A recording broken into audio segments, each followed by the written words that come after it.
Welcome back to our YouTube channel story telling with Baani and Poojan. और आज हम आपके लिए द लास्ट आवर नाम की एक वेब सीरीज़ की कहानी लेकर आए हैं। इस वेब सीरीज़ को IMDb पे 8.2 रेटिंग मिले हैं आउट ऑफ 10 और ये 14 मई 2021 को रिलीज़ हुई है। इस वेब सीरीज़ को एक बहुत ही ज़्यादा डार्क और इंटेंस टच दिया गया है। तो पहली बात तो आप एक सेकेंड के लिए भी बोर नहीं होंगे और आपको एक बहुत ही अलग कहानी देखने को मिलेगी। कहानी की शुरुआत में हम एक लड़की को देखते हैं जो कि सनसेट पॉइंट जा रही है। रास्ते में जब उसकी गाड़ी का ड्राइवर रास्ता पूछने के लिए गाड़ी रोकता है तो हम देखते हैं कि उनकी गाड़ी के आगे एक पागल इंसान आ जाता है जो ज़ोर ज़ोर से ये चिल्लाने लगता है कि उन लोगों को वापस चले जाना चाहिए क्योंकि उनके आगे सिर्फ मौत ही मौत है।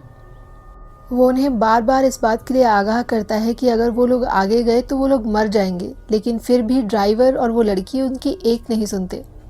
इसके बाद हम अरूप नाम के एक पुलिस ऑफिसर को देखते हैं जिनका किरदार संजय कपूर ने निभाया है।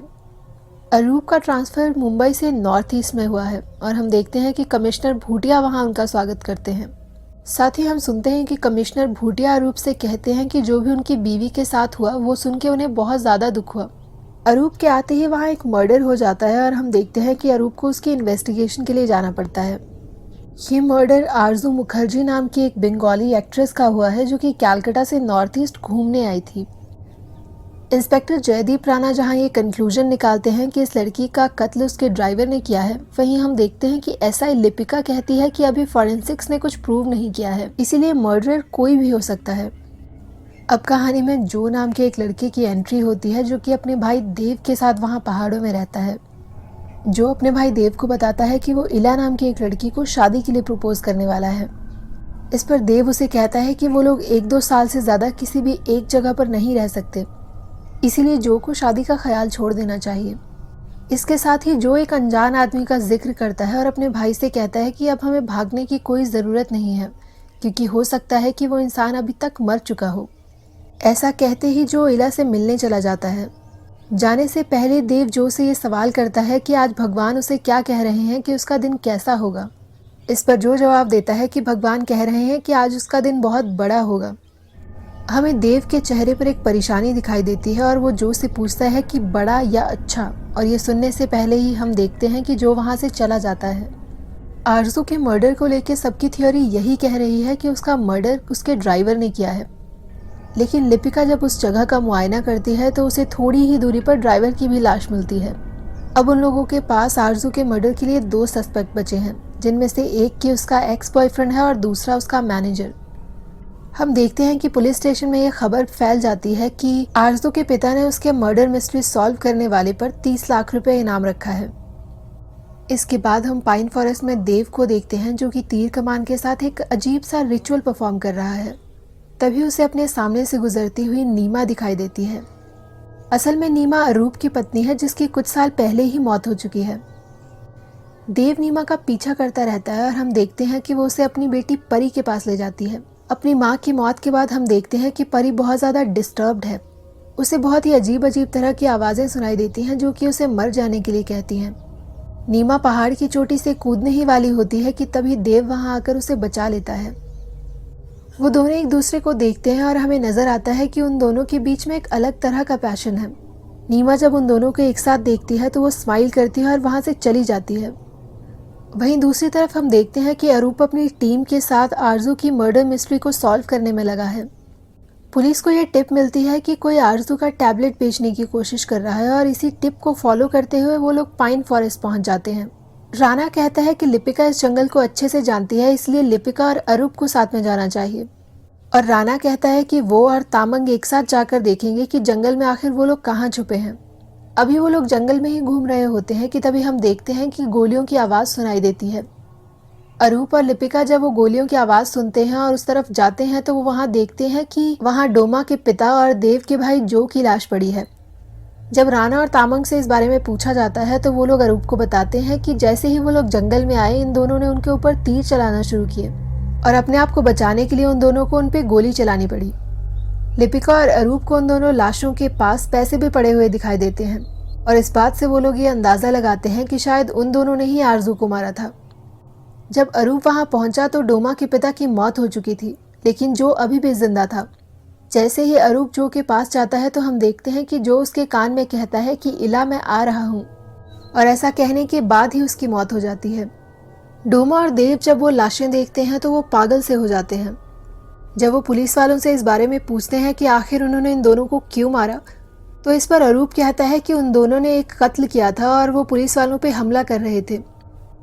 देव को उनकी बातों पे बिल्कुल भरोसा नहीं होता और वो अरूप से कहता है कि उसे एक रिचुअल परफॉर्म करने की इजाज़त चाहिए। अरूप पहले देव से कहता है कि उसे लाश को छूने की इजाज़त नहीं है, लेकिन तभी लिपिका आती है और वो उससे कहती है कि देव एक झाकरी है और झाकरी लोगों के पास आत्माओं से बात करने की ताकत होती है। अरूप को लगता है कि देव शायद इमोशनल है क्योंकि उसके भाई की अभी अभी मौत हुई है, इसीलिए वो जो करना चाहता था वो उसे करने देता है। देव अपने पास एक दिया जलाता है और अपने भाई का हाथ पकड़कर लेट जाता है और हम देखते हैं कि वो उसके पास चला जाता है। असल में अम्मू नाम की एक औरत ने देव को पाला था जिसके पास एक अजीब सी शक्ति थी। अम्मू मरे हुए लोगों से बात कर सकती थी। जब भी किसी इंसान की मौत हुई हो तो वो उसकी आखिरी घड़ी में उसके पास जा सकती थी, यानी कि वो उसकी मौत से पहले का 1 घंटा उस इंसान के साथ बिता सकती थी और ये देख सकती थी कि उसके साथ क्या क्या हुआ था। और जब यमनाडू नाम के एक इंसान ने अम्मू को मारने की कोशिश की तो अम्मू ने वो सारी की सारी शक्तियां देव को दे दी। देव जब जो के पास जाता है तो वो उसे बताता है कि अम्मू ने मरने से पहले असल में वो शक्तियां उसको दी थी। देव जो से बात करता है और ये समझने की कोशिश करता है कि आखिर उसकी मौत कैसे हुई थी। जैसे ही वो उसकी मौत से पहले का 1 घंटा देख लेता है वो उसे एक नाव में बिठाकर वापस आ जाता है। देव जैसे ही अपनी नींद से उठता है वो अरूप से पेन और पेपर मांगता है।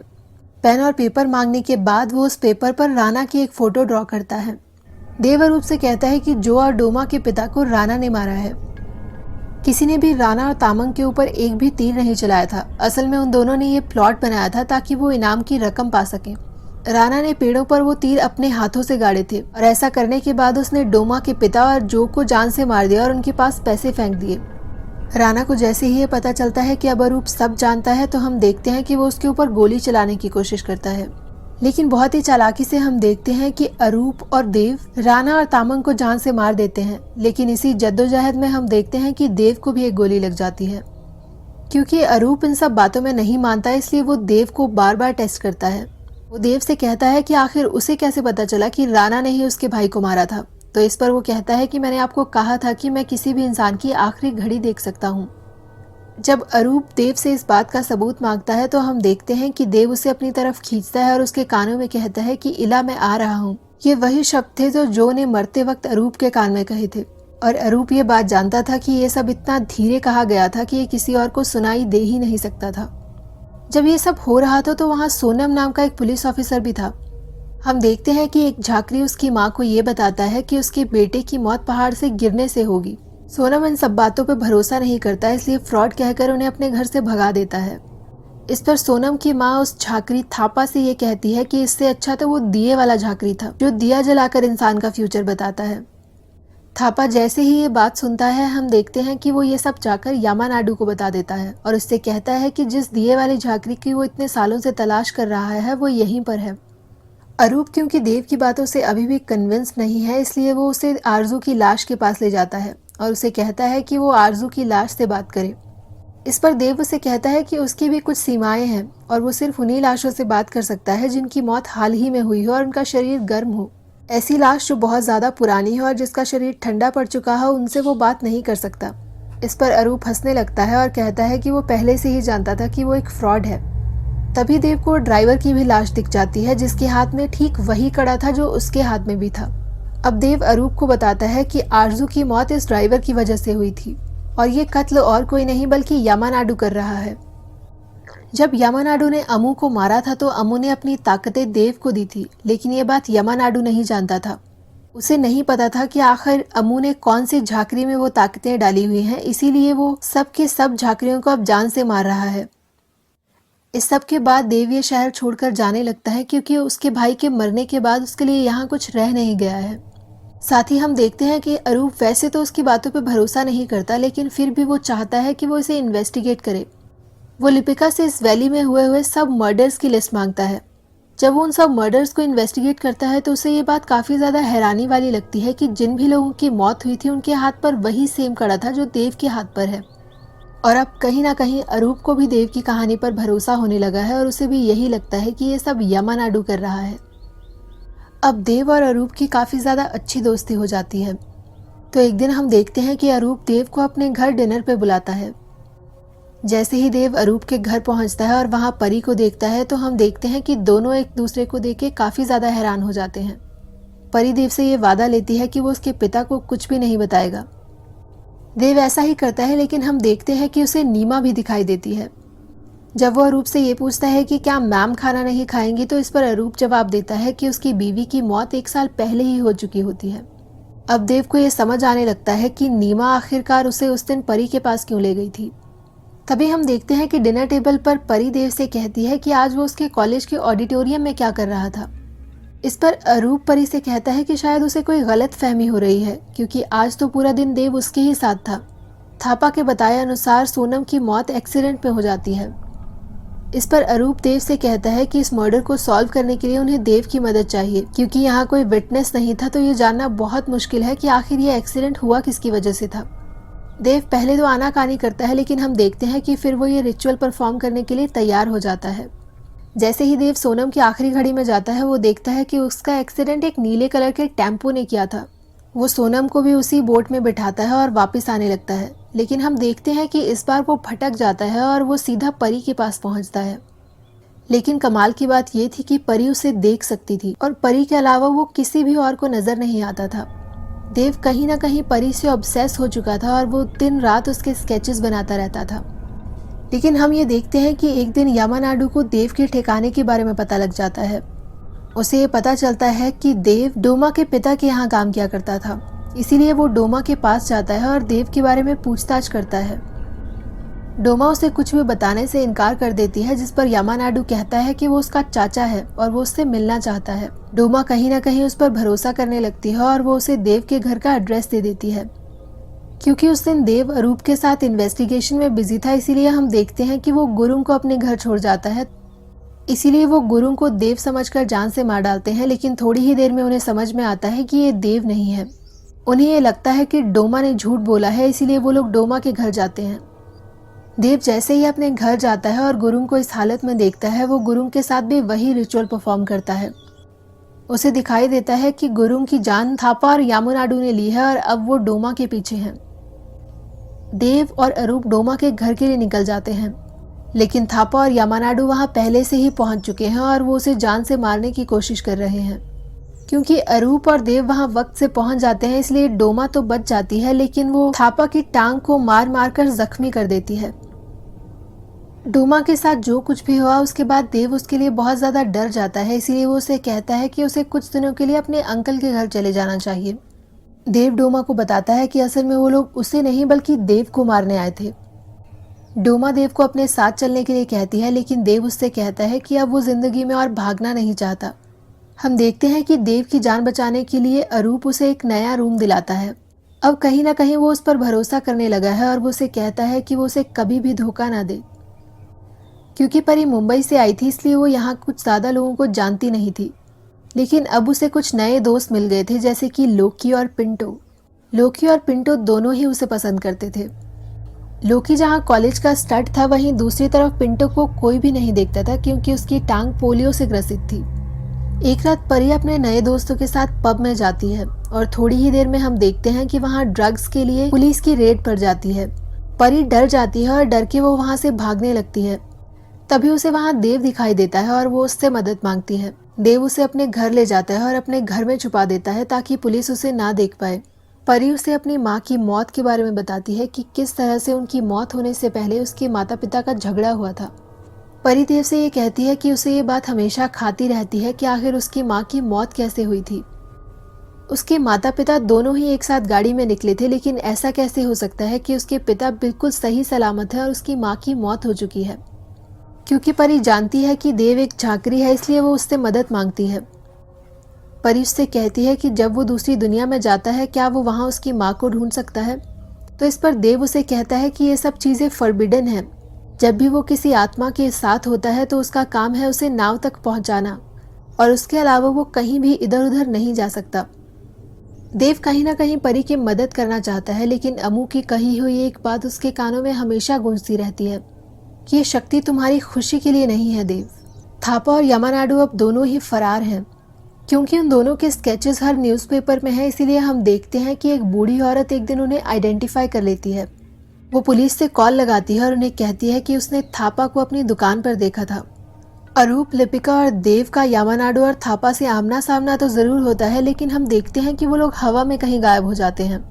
गायब होने के बाद देव अरूप को ये बताता है कि उसने यामानाडू की वो आंख फोड़ दी है जिससे वो फ्यूचर देखा करता था। अमू के पास जैसे ये ताकत थी कि वो पास्ट में जा सकती थी, वैसे ही यामानाडू के पास एक ताकत थी कि वो लोगों का फ्यूचर देख सकता था। लेकिन फिर भी वो अपनी ताकत से खुश नहीं था और वो अमू की ताकत को भी पाना चाहता था। अमू ने जब देव को ये ताकत दी थी तो उससे ये कहा था कि ये ताकत किसी भी हाल में यामानाडू के हाथ नहीं लगनी चाहिए, क्योंकि अगर ऐसा हुआ तो वो सब बदल देगा और ऐसा हो सकता है कि वो अपनी मौत को भी बदल दे और हमेशा जिंदा रहे। जैसे ही यामानाडू और थापा वहां से फरार होते हैं, वैसे ही उन्हें कॉल आती है कि उस बूढ़ी औरत की मौत हो गई है जिसने कि उन्हें थापा का पता बताया था। अब देव उस बूढ़ी औरत के साथ लेट जाता है और उसकी आखिरी घड़ी में जाता है। वहां उसे दिखाई देता है कि जब वो औरत पुलिस को कॉल कर रही थी तभी थापा वहां पर आ जाता है और उसकी सारी बातें सुन लेता है, क्योंकि उसका एक चाकू वहां रह गया था। उसी चाकू से वो उस औरत का गला काट देता है और उसे जान से मार देता है। एक बार फिर से हम देखते हैं कि देव उस बूढ़ी औरत को नाव में बिठाकर सीधा बाहर नहीं आता, वो वापस परी के पास चला जाता है। वो देखता है कि परी पानी में तैर रही है और वो खुदकुशी करने की कोशिश करती है। देव जब परी के पास जाता है तो उसे ये समझ में आता है कि वो अपनी जान लेने की कोशिश कर रही है। वो उसे तो बचा लेता है लेकिन अपनी जान को जोखिम में डाल देता है। देव अब वेंटिलेटर पे है और जैसे ही वो बाहर आता है हम देखते हैं कि परी उससे ये वादा लेती है कि वो उसे कभी भी ऐसे मिलने नहीं आएगा। अगर उसे परी से कभी भी मिलना है तो वो उसे इस दुनिया में मिल सकता है। तभी पुलिस को ये कॉल आती है कि एक हिप्पी ने यामानाडू और थापा को कहीं देखा है। जब वो लोग उस हिप्पी से बात करते हैं तो वो उन्हें बताता है कि वो लोग बॉर्डर की तरफ चले गए हैं। जहां सब लोगों को यही लग रहा है कि यामानाडू और थापा बॉर्डर क्रॉस करके चले गए हैं, वहीं वो लोग ऐसी किसी जगह छुपे हैं जहां कोई एक्सपेक्ट भी नहीं कर सकता। वो लोग और कहीं नहीं बल्कि देव के ही पुराने घर में छुपे थे और यही वो जगह थी जहां उन्हें कोई भी नहीं ढूंढता।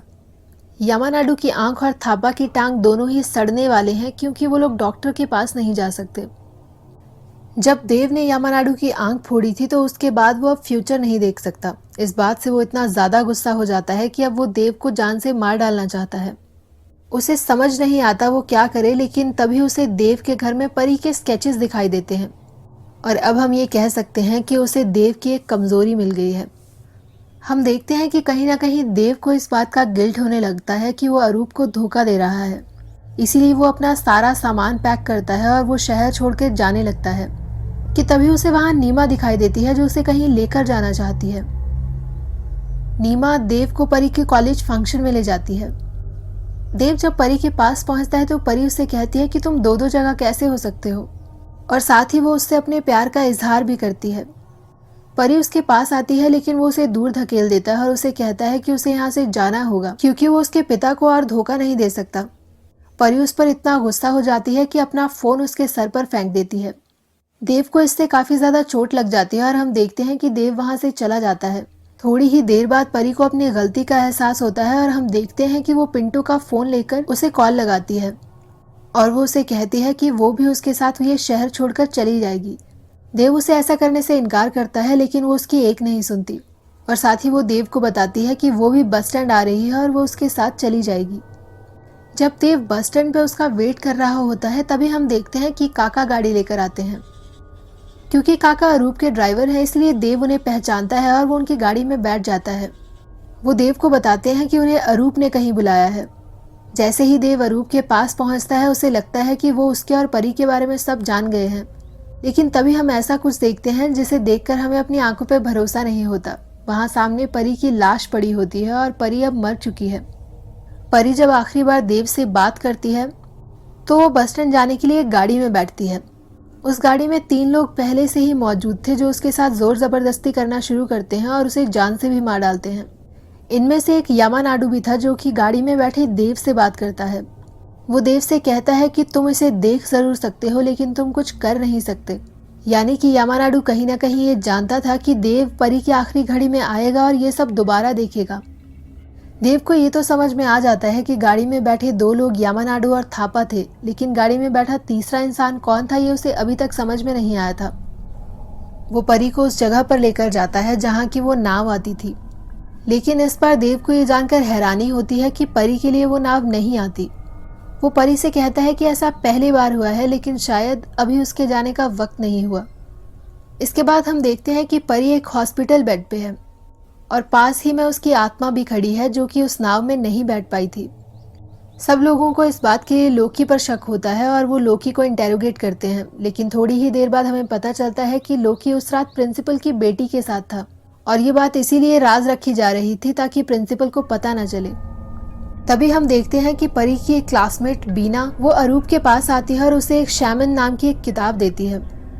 साथ ही वो अरूप को बताती है कि उसने उसके फोन से किसी को कॉल लगाई थी। अरूप जब बीना से पूछता है कि वो नंबर कौन सा था तो बीना कहती है कि उसने कॉल करने के बाद वो नंबर डिलीट कर दिया था। इस पर अरूप लिपिका की मदद लेता है और उससे कहता है कि बीना के कॉल रिकॉर्ड निकलवाए जाएं। साथ ही उन्हें परी का फोन भी मिल जाता है जिस पर कि किसी का खून लगा है और वो उस फोन को भी फॉरेंसिक्स में भेज देते हैं। जब कॉल रिकॉर्ड्स और फॉरेंसिक्स की रिपोर्ट आती है तो अरूप के पैरों से जमीन खिसक जाती है क्योंकि ये दोनों ही देव की तरफ इशारा कर रहे थे। आखिरी कॉल देव को गया था और फोन पर लगे खून के डीएनए भी देव के ही थे। अब अरूप देव के घर जाता है जहां उसे वो दिखाई नहीं देता, लेकिन उसे कुछ जले हुए स्केचेस मिलते हैं जो कि परी के थे। अब उसे ये लगने लगता है कि कहीं ना कहीं उसकी गंदी नजर हमेशा से ही परी पर थी, इसीलिए उसी ने ये सब परी के साथ किया और उसे जान से मारने की कोशिश भी की। देव को अमू की एक बात याद आती है कि अगर अतीत में जाकर एक भी चीज बदल दी जाए तो सब बदल जाएगा, लेकिन डरने वाली बात यह थी कि अच्छा होने के साथ साथ कुछ बुरा भी हो सकता था। देव एक बार फिर से अपना ध्यान केंद्रित करता है और एक बार फिर से उस वक्त में जाता है जब परी के साथ ये सब हुआ था। उसे यामानाडू और थापा तो समझ में आते हैं, लेकिन वो तीसरे इंसान पर फोकस करता है। उसे उस तीसरे इंसान की टांग पर एक टैटू दिखाई देता है और वो उस टैटू के स्केचेस ड्रॉ कर लेता है। साथ ही अरूप और लीमा डोमा के घर पहुंच जाते हैं क्योंकि उन्हें कहीं ना कहीं ये लगता है कि देव उसी के पास जाएगा, लेकिन डोमा उसके बारे में कुछ भी नहीं जानती, इसीलिए वो उन्हें वापस भेज देती है। डोमा देव का पता ढूंढ लेती है और वो उसके पास जाकर इस बारे में बात करती है।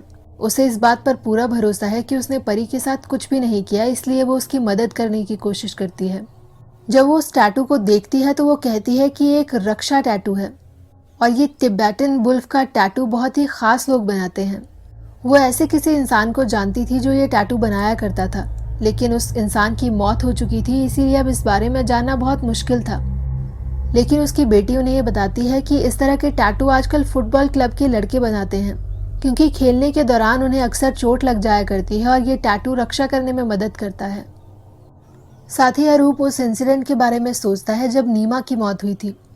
असल में ऐसा कुछ था जो अरूप ने नीमा से छिपाया था और इसी बात को लेकर वो गुस्सा होकर घर से चली जाती है।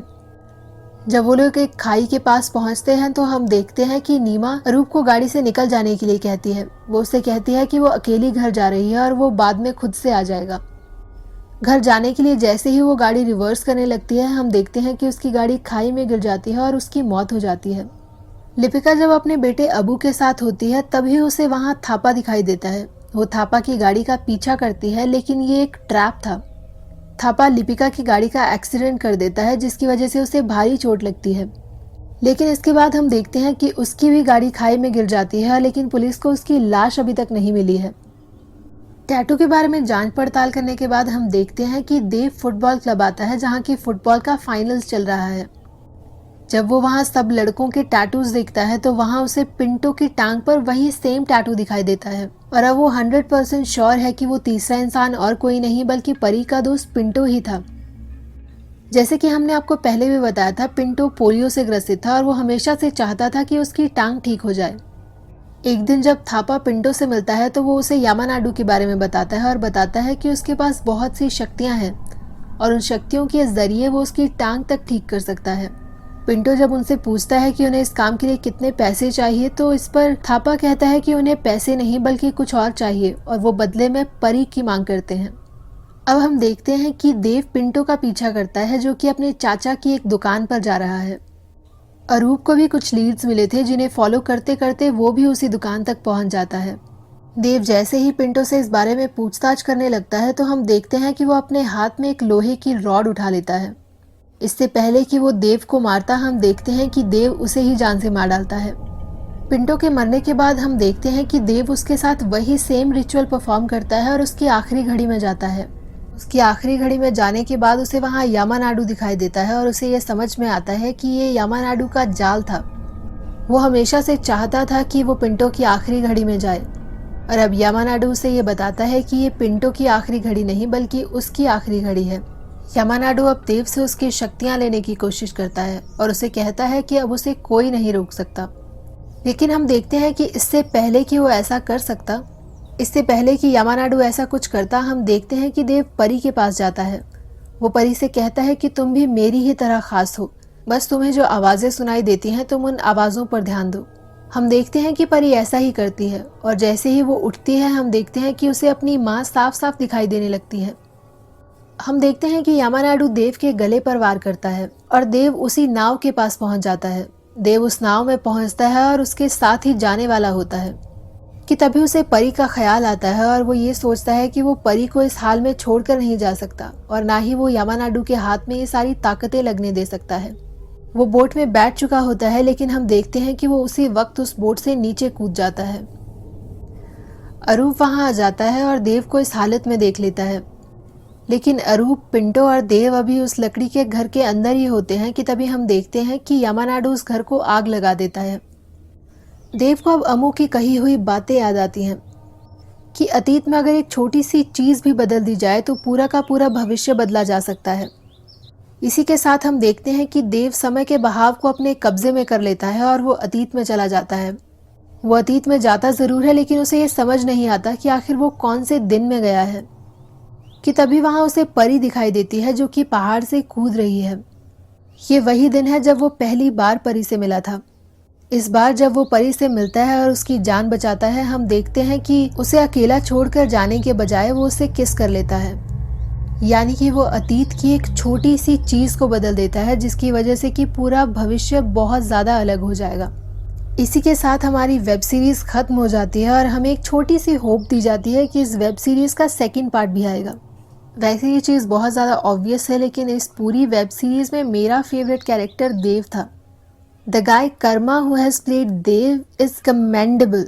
इस वेब सीरीज़ को एक बहुत ही सादगी के साथ बनाया गया है, चाहे वो इस वेब सीरीज़ में यूज़ होने वाला म्यूज़िक हो या फिर लोकेशंस या फिर कास्ट, सब आपको इतना परफेक्ट लगेगा कि आपकी नज़र एक मिनट के लिए भी नहीं हटेगी। ये उस टाइप की हॉरर नहीं है कि आपको इससे डर लगे, बट इस वेब सीरीज़ को एक बहुत ही डार्क सा टच दिया गया है। अगर मुझे इस वेब सीरीज़ को रेट करना है तो आई रेट इट 9.2 आउट ऑफ 10। तो मैं ईगरली इसके सेकंड पार्ट के आने का वेट करूँगी।